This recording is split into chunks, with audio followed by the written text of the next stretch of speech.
कहा कि काव्य चतुर्वर्ग फल प्राप्ति में है जो अर्थ की प्राप्ति है वो प्रत्यक्ष सिद्ध है, प्रत्यक्ष प्रमाण है। कहा क्या? कहा कि पहली बात तो धर्म के बाद अर्थ, धर्म पूर्वक अर्थ की प्राप्ति जो होती है। और अर्थ कहने का मतलब ये है कि जब हम किसी भगवान के से संबंधित स्तोत्र इत्यादि का निर्माण करते हैं, स्तोत्र इत्यादि का निर्माण करते हैं, वो हम बता चुके हैं आपको। तो अर्थ की, और उसको लाखों लाख लोग जो है उस पुस्तक को खरीदते हैं, लोग जानते हैं। तो उस पुस्तक को जब खरीदते हैं तो आपको क्या नाम से उसका द्रव्य भी मिलता है, और आपका वो धर्म से संबंधित पुस्तक आप लिखते हैं, भगवान से स्तोत्र, भगवान से संबंधित स्तोत्र इत्यादि जब आप बनाते हैं, लोग उसका गान करते हैं, तो पुण्य तो होता ही और अर्थ की भी प्राप्ति होती है। और अर्थ का एक अर्थ प्रयोजन भी, अर्थ का अर्थात प्रयोजन। तो प्रयोजन जब होता है तो प्रयोजन की, आपके प्रयोजन की सिद्धि भी होती है। कहने का मैंने जैसे आपको मैंने बताया है कि अर्थ, आपको यदि रसगुल्ला खाने की इच्छा है,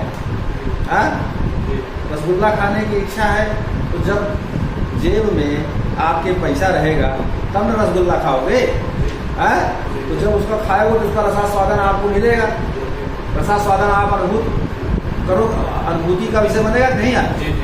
तो कहने का मतलब ये है कि अर्थ जब होगा तब आपको क्या नाम से अर्थ, काम की भी पूर्ति होगी। इच्छा, काम माने इच्छा। जब अर्थ नहीं होगा तो आपके काम की भी पूर्ति नहीं होगी।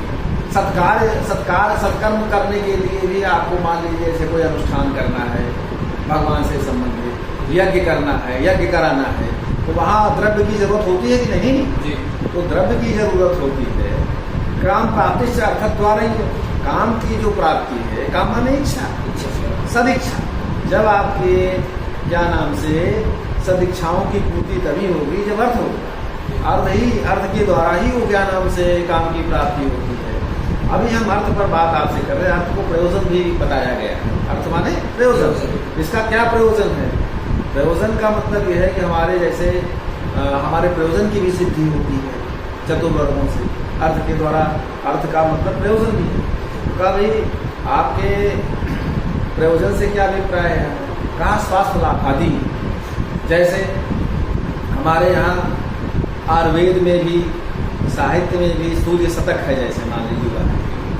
मैं एक वृत्तांत आपको सुनाता हूँ कि बाणभट्ट भी बहुत बड़े कवि थे, और उनके श्याले जो थे वो क्या नाम से मयूर कवि थे, मयूर कवि थे। तो उनकी पत्नी अर्थात मयूर की बहन जो है बाणभट्ट के साथ ब्याही गई थी। तो मयूर उनके साले लगते थे ना। तो स्त्रियां को कभी कभी मान होने की, मान करने की एक स्वाभाविक गुण होता है कि बिना कारण के नाराज हो जाना। नाराज माने नाराज होने का नाटक करना, और कभी कभी नाराज भी हो जाना, तो वो उसको मान कहा जाता है। तो वो नाराज हुई थी और बाणभट्ट जो है मना रहे थे, और बाणभट्ट मना रहे थे तो रात भर क्या नाम से मनाते रहे, वो मान भी रही थी।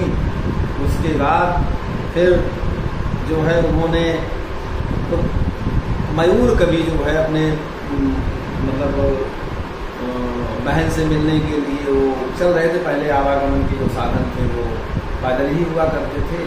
तो सुबह का वक्त हो रहा था, 4 बज रहा था, 4, तो वो पहुंच चुके थे और दरवाजे के पास ही थे। तो बाणभट्ट मना रहे थे, दीपक जल रहा था। उसी में कह रहे हैं गतः प्राया रात्रि, ये श्लोक है, गतः प्राया रात्रि, मतलब रात्रि बीतने वाली है, मनाते मनाते रात बीत गई है, फिर भी तुम क्या नाम से मान नहीं रही है। और रात भर यह जो दीपक जल रहा है, जलने की वजह से ये अब झकोरे ले रहा है, नींद के वशीभूत होकर के। तो अब प्रणामांतो मानस तेजस न तथा क्रुध महो, कुछ प्रत्यासत्या हृदय मत्ते चंद्र कठिन। कहने का मतलब है कि मान की जो परिसमाप्ति है, जब पुरुष चरणों में गिर पड़ता है तब मान स्त्रियां तोड़ देती हैं, लेकिन बाण भट्ट उनको प्रणाम भी किए कई बार, लेकिन फिर भी वो नहीं मान रही थी। तो जब ये तीसरी लाइन उन्होंने बोला तो चौथी लाइन जो है, मयूर कभी कभी के आवेश में, कभी के सहृदय होने के नाते, कभी के आवेश में आकर के चौथी लाइन पूरी कर दी कि कुछ प्रत्यासत्या हृदय मत्ते चंड कठिन। तो क्या मतलब रात भर मनाने के बाद और दीपक बुझने वाला है, प्रणाम करने से मान की समाप्ति हो जानी चाहिए, फिर भी तुम नहीं मान रही हो। तो मयूर कवि ने जो चौथी लाइन कही कि कुछ प्रत्यासत्या हृदय मत्ते चंद्र कठिन, मतलब आपके कुछ जिस तरह से कठिन है वैसे लगता है आपका हृदय भी वज्र से भी ज़्यादा कठिन है, आपको दया नहीं है। इतना जब उन्होंने कहा, जब चौथी बार उन्होंने सुना तो उनकी बहन ने पातिक व्रत के प्रभाव से उनको श्राप दे दिया कि तुमको जाओ पुष्ट हो जाए, जो भी इस तरह की बात किया। तो जब वो क्या नाम से दरवाज़ा खुला, मयूर कवि उनके भाई थे। अब मयूर कवि जब उनके भाई थे तब तो फिर वो, अब चूँकि उनके प्रभाव, पातिक व्रत के प्रभाव से वो श्राप निरर्थक नहीं होता, वो तो हो गया, उनको पुष्ट हो गया। उन्होंने बड़ा क्षमा याचना किया कि हम जान नहीं पाए, और इस तरह से उन्होंने कहा कि तुम सूर्य शतक की रचना करो और सूर्य की उपासना करो तो तुम्हारा कुष्ठ जो है दूर हो। तो अब मयूर कवि ने सूर्य शतक की रचना की और गंगा जी के उस पर डाल करके एक वो वही क्या नाम से वो सूर्य की आराधना करने लगे, और धीरे धीरे सूर्य शतक, सूर्य के क्या नाम से पाठ से उनका कुष्ठ समाप्त हो गया। तो आज भी क्या नाम से बताया जाता है कि यदि किसी को कुष्ठ हो तो सूर्य शतक की, सूर्य की उपासना करनी चाहिए। सूर्य शतक तो मतलब कवि होने के नाते उन्होंने सूर्य शतक की रचना की, और रचना करने के बाद क्या नाम से उनका कुष्ठ जैसा रोग दूर हुआ। तो प्रयोजन की सिद्धि हुई कि नहीं, स्वास्थ्य लाभ हो गया कि नहीं। तो आखिर अगर वो नहीं कवि होते या नहीं साहित्य शास्त्र का अध्ययन होता, कभी तो शक्ति उनको नहीं हुई होती, तो सूर्य शतक की रचना कैसे कर। और जब सूर्य शतक की रचना किए तो क्या नाम से उनको कुष्ठ जो हुआ था वो दूर भी हुआ, समाप्त भी हुआ। और पता नहीं कितने लोग उस सूर्य शतक की उपासना करके तरह तरह का क्या नाम से अपने प्रयोजन की सिद्धि करते हैं। तो कहने का मतलब प्रयोजन की सिद्धि भी होती है, किसके द्वारा, अर्थ के द्वारा। तो वही मैं कह रहा हूँ कि प्रयोजन की सिद्धि है प्रत्यक्ष काम, और काम प्राप्ति से अर्थ द्वारा ही, आपकी इच्छा की जो पूर्ति होगी है अर्थ के द्वारा ही होती है। ऐसा इसलिए साहित्य शास्त्र का अध्ययन करना चाहिए। और आगे मोक्ष प्राप्ति चेतन जन्य, मोक्ष की जो प्राप्ति होती, धर्म अर्थ काम है। काम माने इच्छा जब हो जाए, तो जब आपके पास धर्म है, अर्थ है, काम, तो काम माने सब इच्छा। कहने का मतलब आपको है कि मान लीजिए हम 62 यज्ञ करें, हैं, तो जब अर्थ रहेगा तब न आप करोगे। तो धर्म पूर्वक जो उपार्जित धन है उसका सत्कर्म में प्रवृत्त होना, ये और बड़ा फल है। तो जो भी इच्छा करेंगे तो आपकी इच्छा की पूर्ति होती है। तो अगर आपके अनुकूल कोई काम नहीं होगा तो आपको दुख होता है, और आपके अनुकूल कोई काम होता है तो उससे आपको सुख भी होता है। तो ये साहित्य शास्त्र जो है, इसलिए साहित्य शास्त्र का अध्ययन करना चाहिए, क्योंकि काम, हमारी जो इच्छाएं हैं ये चतुर्वर्ग के अंतर्गत हैं। तो काम की जो प्राप्ति है वो अर्थ के द्वारा होती है, तो उससे भी हमको क्या नाम से होता है, इसलिए हमको साहित्य शास्त्र का अध्ययन करना चाहिए। हाँ, मोक्ष प्राप्ति से एतज्जन्य, मोक्ष की जो प्राप्ति है, जो चतुर्वर्ग फल प्राप्ति में मुख्य प्रयोजन है कि मोक्ष की प्राप्ति, तो कहा एतज्जन्य। एतज्जन्य माने साहित्य शास्त्र, एतज्जन्य माने चतुर्वर्ग जो फल प्राप्ति है। तो साहित्य शास्त्र से जन्म होने वाला धर्म फलानुसंधान, मोक्ष प्राप्ति से एतज्जन्य धर्म फलानुसंधान, धर्म फलानुसंधान, अनपेक्षणा, अनुसंधान माने अनपेक्षणा। कहने मोक्ष की जो प्राप्ति होती है, कहते नहीं कर्म किए जा फल की इच्छा मत कर रहे इंसान, ये है गीता का ज्ञान। आप सत्कर्म करिए और मोक्ष की प्राप्ति के लिए फल का अनुसंधान, फल की अपेक्षा मत करिए। समझ रहे नहीं? मतलब सत्कर्म पूर्वक जो कार्य किया जाए, फल की इच्छा न करते हुए जो सत्कर्म कार्य किए जाए। हाँ, मोक्षोपयोगी वाक्य, मोक्ष के उपयोगी जो वाक्य हो, जैसे उपनिषद, वेदांतो नाम उपनिषद प्रमाणम, वेदांत शास्त्र आदि का अध्ययन, उपनिषद वाक्यों का अध्ययन जो आप करते हो, मोक्ष के उपयोगी, मोक्ष तक पहुंचाने वाले जो उपयोगी मार्ग हैं, ठीक है ना? तो ये क्या नाम से उपनिषद इत्यादि वाक्य जो हैं तो मोक्ष के उपयोगी वाक्य हैं। और व्युत्पत्त्याधायकत्वाच्च, यही है ना? व्युत्पत्त्या माने विशिष्ट ज्ञानम व्युत्पत्ति, विशिष्ट ज्ञानम और विशेष प्रकार का जो ज्ञान है, हाँ, उनको जो प्राप्त कराने वाले हैं। हाँ, व्युत्पत्त्याधायकत्वाच्च, और विशेष प्रकार का जो ज्ञान होता है वही क्या नाम से हमें मोक्षोपयोगी वाक्यों के द्वारा विशिष्ट जो प्रकार का ज्ञान होगा, यही हमको मोक्ष चतुर्वर्ग फल प्राप्ति में, मोक्षोपयोगी वाक्य ही हमको चतुर्वर्ग फल प्राप्ति में सहायक होंगे। हाँ, मोक्ष की प्राप्ति हमको होगी इन्हीं शास्त्रों के द्वारा, इसी शास्त्र साहित्य शास्त्र के द्वारा, इसमें कोई संशय नहीं है। हाँ, आगे तो कहा कि देखिए चतुर्वर्ग फल की जो प्राप्ति है ये तो वेद शास्त्रों से भी होती है, वेद, न्याय, मीमांसा, पुराण सब शास्त्रों से होती है और साहित्य शास्त्र से भी होती है। तो क्या अंतर है भाई? हमने एक दिन बताया था आपको कि साहित्य शास्त्र जो है ये फ्लाइट की तरह है। दिल्ली से हमने बताया, जैसे मान लीजिए किसी को काशी आना है, पैदल भी जा सकते हैं, साइकिल से भी आ सकते हैं, तरह तरह के साधन उनसे भी और फ्लाइट से भी आ सकते हैं। तो फ्लाइट से जो आएगा तो लूला, लंगड़ा, बहरा सारे लोग सब 1 घंटे में 1-1.25 घंटे में आ जाते हैं, आराम से आ जाएंगे। उसी तरह से हमारा जो साहित्य शास्त्र है ये फ्लाइट की तरह है, आराम से सब को देखिए भी बोल रहे हैं, क्या बोल रहे हैं? अरे यार, चतुर्वर्ग फल प्राप्ति ही, धर्म अर्थ काम मोक्ष की प्राप्ति ही माने निश्चय रूप से। वेद शास्त्र कहा वेद शास्त्र, वेद शास्त्र से भी होती है, वही मैं पक्ष उठाया, वेद शास्त्रों से होती है। तो कहा कैसे होती है? कहा कि नीरस,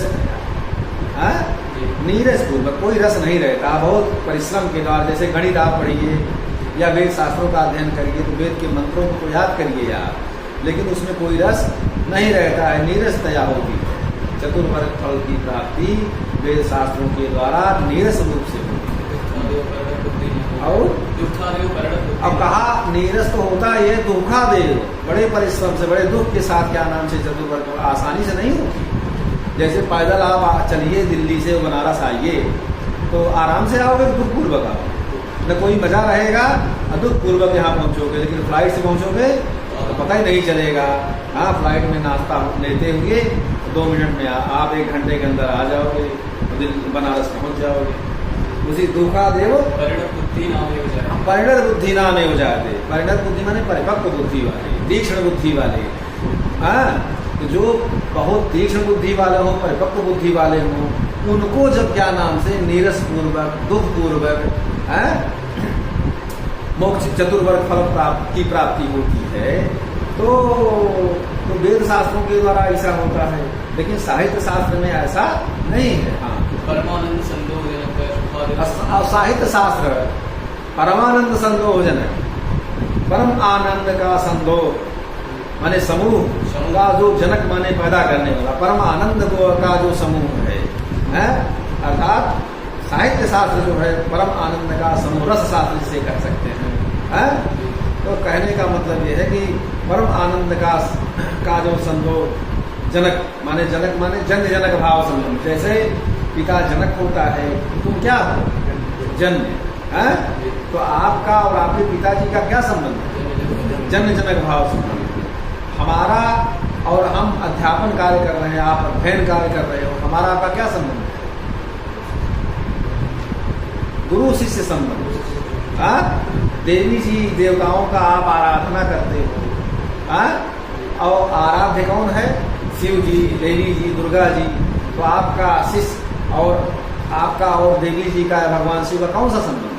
आराध्य आराधक भाव संबंध। तुम आराधक हो, आराधना करने वाले, वो आराध्य हैं।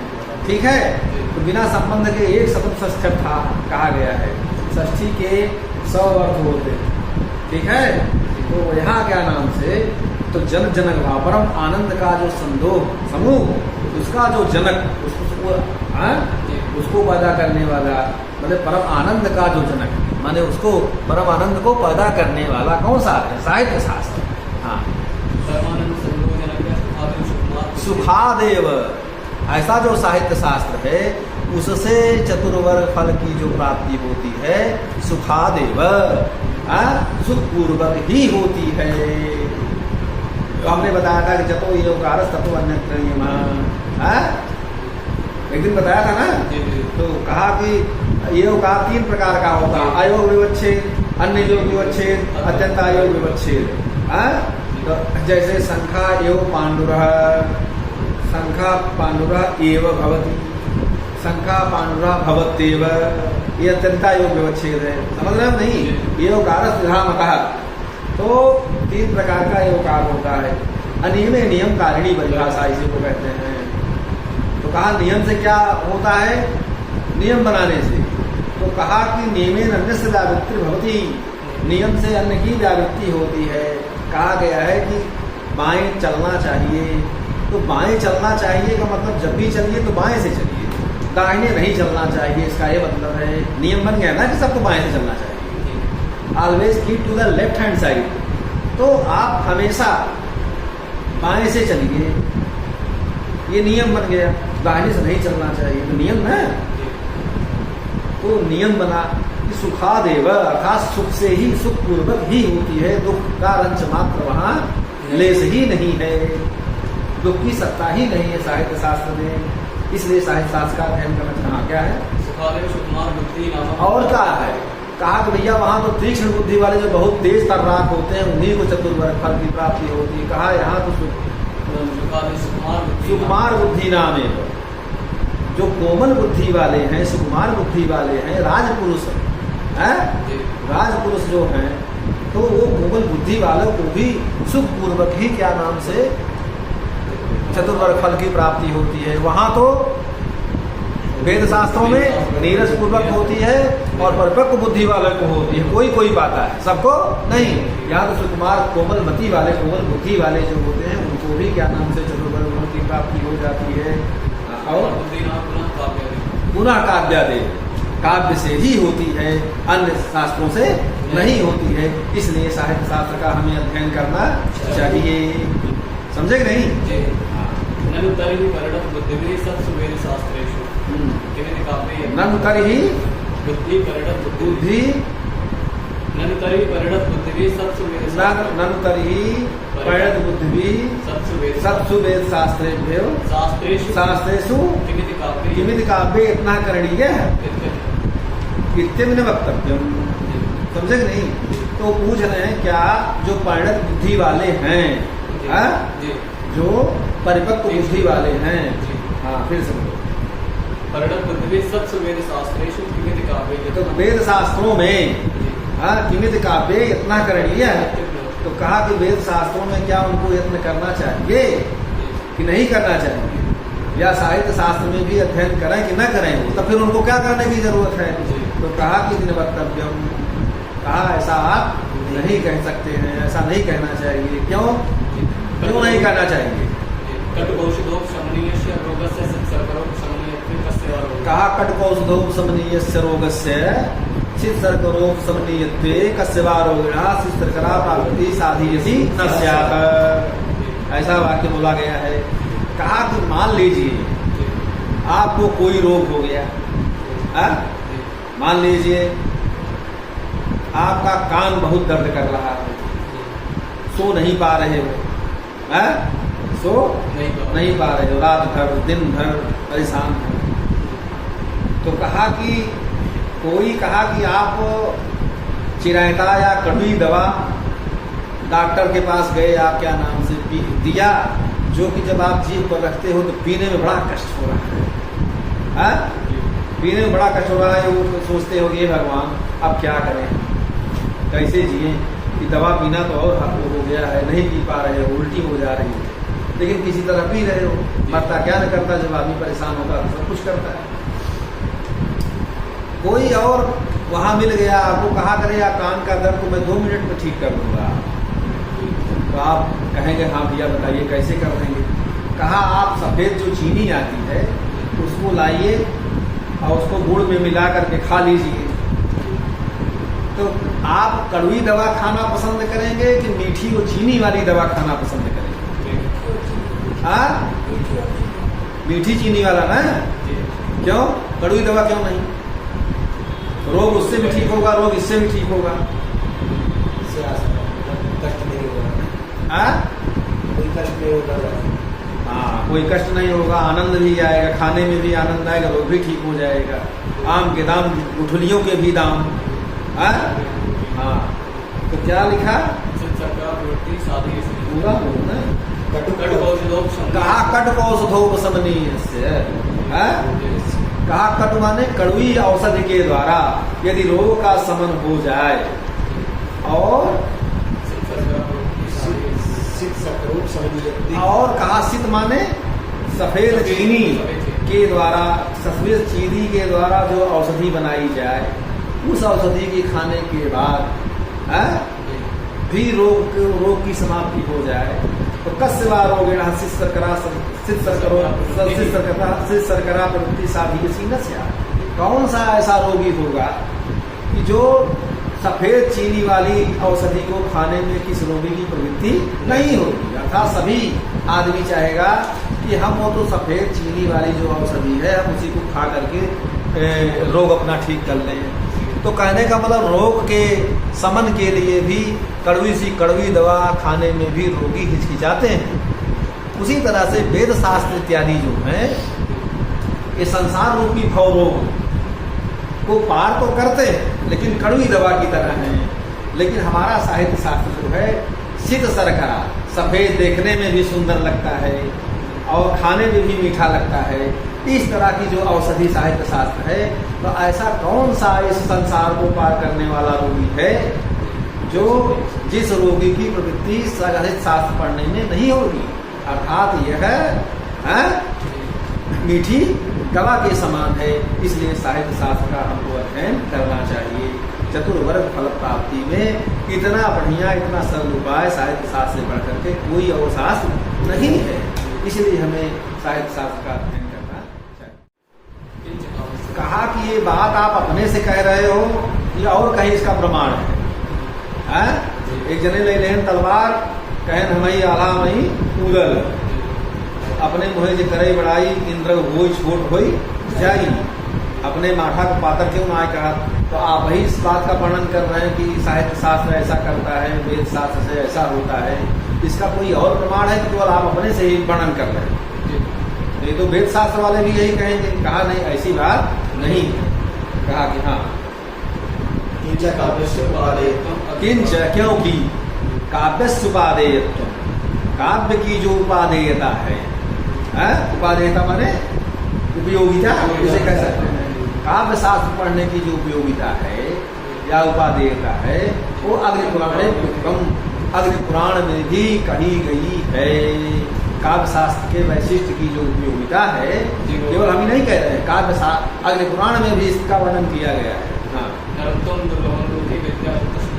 काग देखिए, नरत्वम दुर्लभम लोके विद्या सुदुर्लभा, कवित्वम दुर्लभम तत्र शक्तिस्तत्र सुदुर्लभा। समझ रहे नहीं? कहा कि देखिए इस 84 लाख योनियों में जीव जो है अपने कर्म के अनुसार भटकता रहता है। क्या करता है? भटकता रहता है। क्यों? अपने कर्म के अनुसार, जैसा जिसका कर्म होता है वैसे उसको योनि प्राप्त होती है। तो जब बहुत उदात्त और ऊंचे कर्म होते हैं, बड़े भाग्य से, तब वो क्या बनता है? मनुष्य। क्या बनता है? मनुष्य। क्योंकि बड़े भाग्यमान उसका भावा, जब व्यक्ति का बड़ा भाग्य होता है तो मनुष्य क्या नाम से मनुष्य का शरीर मिलता है। बात समझ रहे हो नहीं? जी तो मनुष्य का शरीर मिलता है उसको। तो मनुष्य के शरीर मिलने से तो फिर पहली बात तो आप मनुष्य शरीर पाए, दूसरे ब्राह्मण के घर में पैदा हुए, तीसरी चीज ये है कि आपको संस्कृत पढ़ने का शुभ अवसर मिला, चौथी चीज आप बनारस आके पढ़ रहे हैं और आपने श्रद्धापूर्वक ये विद्या का अध्ययन किया। कि परम सौभाग्य, अपने जन्म को आप सुधार रहे हो।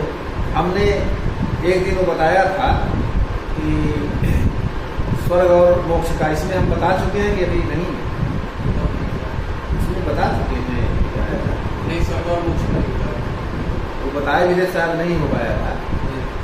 कहा देखिए, मोक्ष एव परम पुरुषार्थ सा न पुनरा वर्तते। मोक्ष परम पुरुषार्थ है और मोक्ष को पाने के बाद व्यक्ति के आवागमन के बंधन से मुक्ति मिल जाती है। हाँ?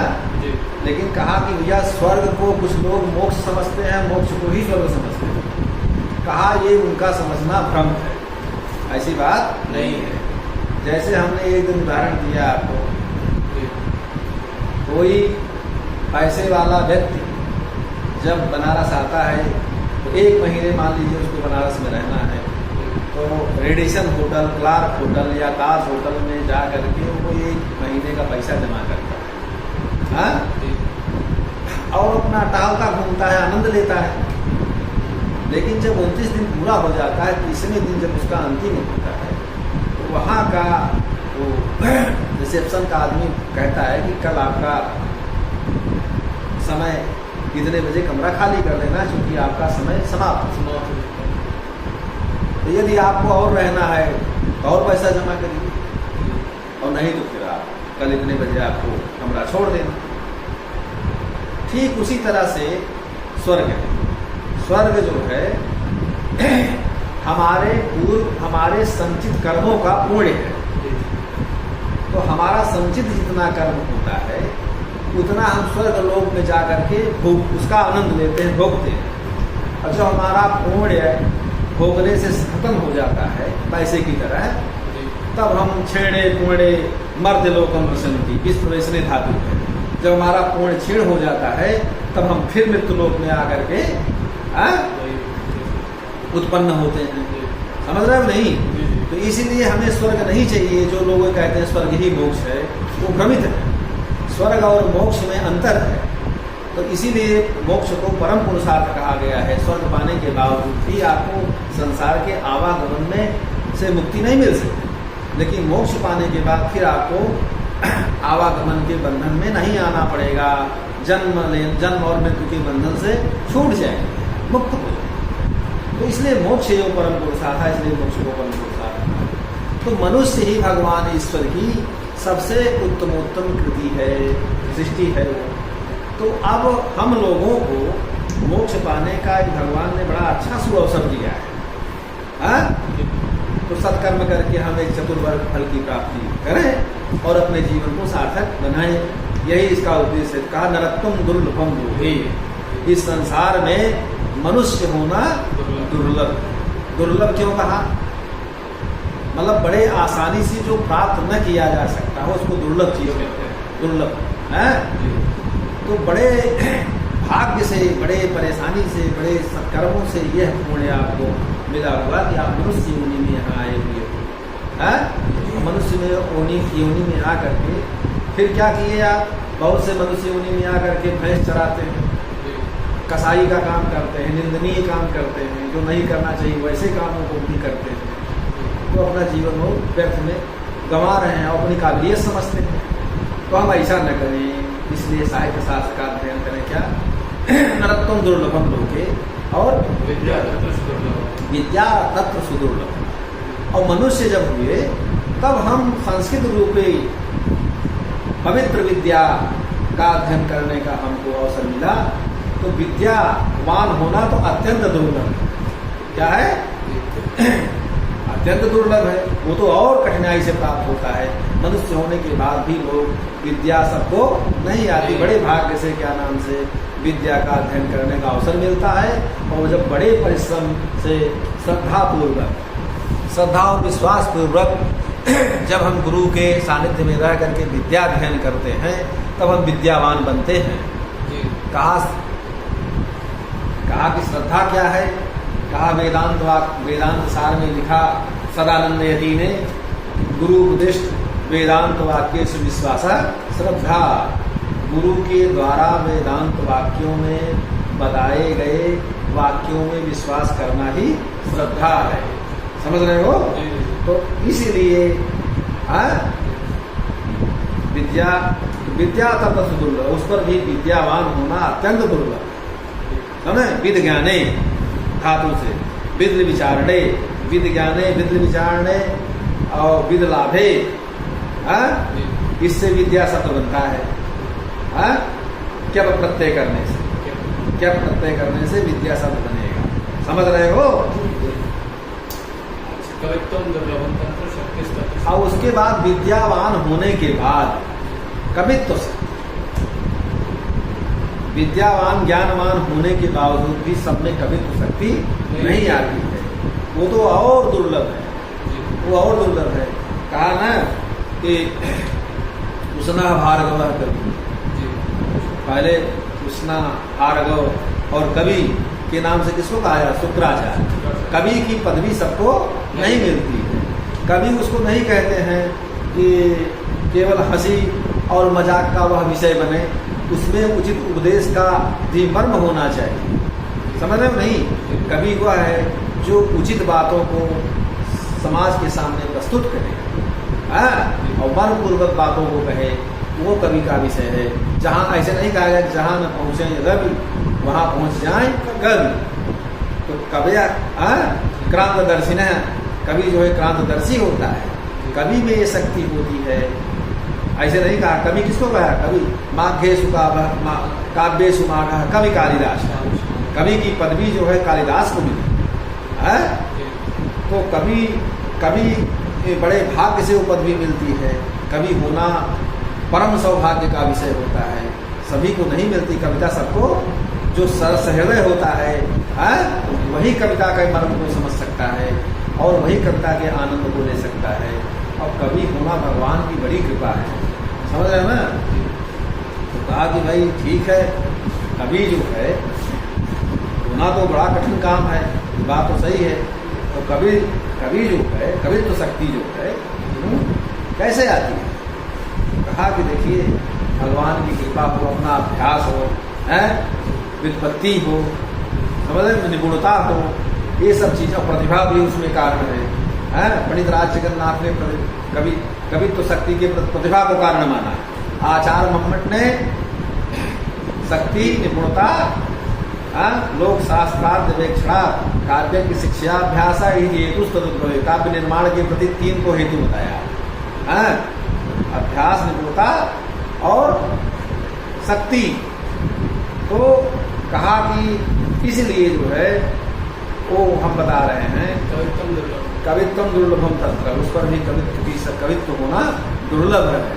कविता सबको नहीं आती है, और कविता आ जाए तो और क्या बात है, और सोने में सुहागा है। तो इसलिए हम ही आपके बीच में अच्छे अच्छे कवि बन जाते हैं। समझ रहे हो? नहीं तो उनकी कवि के ना रहने के बावजूद भी उनके ग्रंथ अजर और अमर हुआ करते हैं। कीर्ति रजस्य सजीवती, उसी का जीवन होता है जिसका यश के। तो कवि होने के बाद आपका बहुत बड़ा यश होगा। और शक्ति स्तर तो सुदूर होगा। शक्ति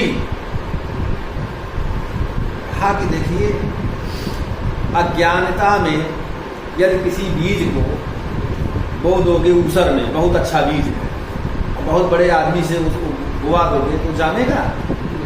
क्यों? क्यों नहीं जामेगा? ऊसर में बीज जमेगा? उसके लिए मिट्टी तैयार करिए, बढ़िया से मिट्टी होती है। किसान जब किसी फसल को उगाता है या बोता है किसी बीज को, समय देखता है, मौसम, समझा ना? मौसम देखता है और खेत की गुड़ाई निराई करके उसको मिट्टी को उर्वरा बनाता है, बढ़िया उसके लायक।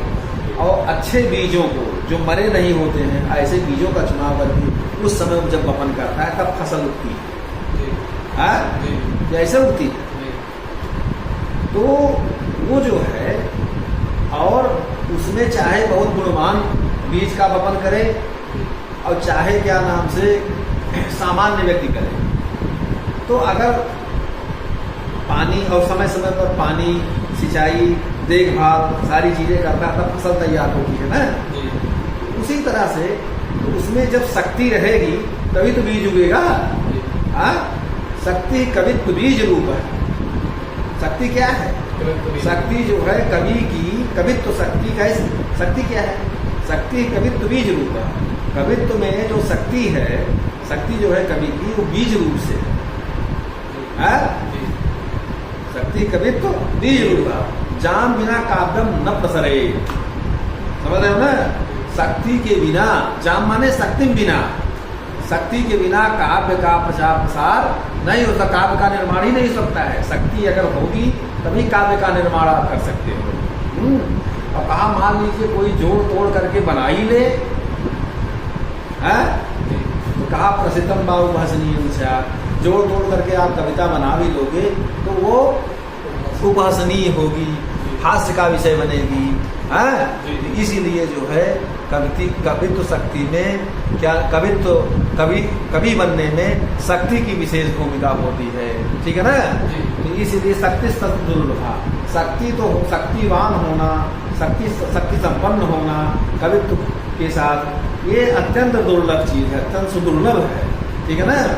इसीलिए जो है ऐसा अग्नि पुराणकार में भी कहा है, केवल अभी नहीं कहा है। इसलिए साहित्य शास्त्र का अध्ययन करना चाहिए। त्रिवर्ग साधनम नाट्यम इत्य विष्णु पुराणे। हाँ, त्रिवर्ग साधनम नाट्यम इत्य विष्णु पुराणे। कहा त्रिवर्ग, त्रिवर्ग माने धर्म अर्थ काम। ये जो त्रिवर्ग है इसका जो है साधन जो है क्या है? नाट्य। नाट्य शास्त्रों के द्वारा इन तीनों का साधन तो हो सकता है, लेकिन मोक्ष का साधन नहीं हो सकता है। हाँ, काव्यानामाश्रये केचित्